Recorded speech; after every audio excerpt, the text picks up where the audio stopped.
يا اهلا بنات، هعمل معاكم كيكه الحليب الساخن. انا بالعاده بحب اضيف عليها التوت. مقاديرها بسيطه جدا.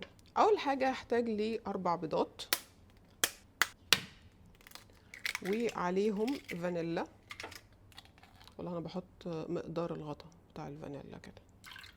بحب اضيف عليها قوي بشر ليمون، بيعطيها طعم وريحه حلوه قوي. عليها كوبايه ونص من السكر، 100 جرام من الزبده، وعليه كمان نص كوباية من الزيت، زيت نباتي عادي اللي هو زيت الذرة أو عباد الشمس. هخفقهم مع بعض لحد ما السكر يدوب.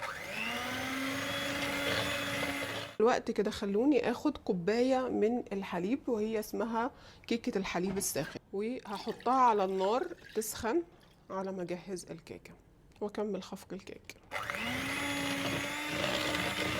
عندي هنا كوبين دقيق، عليهم معلقتين صغيرين من البيكنج باودر، هقلبهم مع بعض واضيف عليهم رشة ملح وهقلبهم مع بعض، وبعدين انخلهم على الخليط هنا. بعد ما بضيف الدقيق انا ما بخلطش كتير، انا بقلب بس لحد ما يختفي الدقيق كده. زي ما انتم شايفين قرب يغلي، هاخده وابدا اصبه بالتدريج على الكيكة واقلب.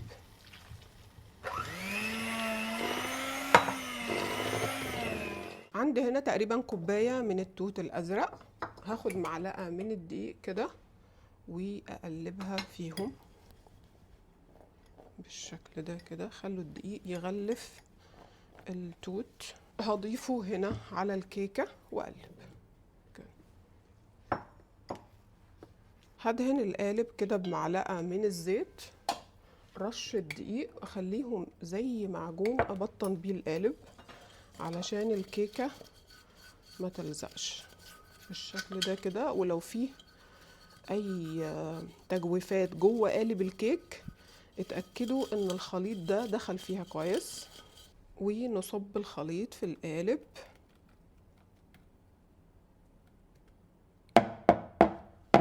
وجاهز. هندخله الفرن على حرارة 180، ممكن تاخد تقريبا من 40 ل 45 دقيقة.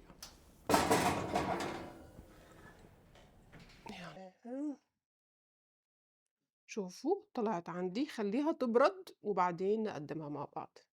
نقلبها، شوفوا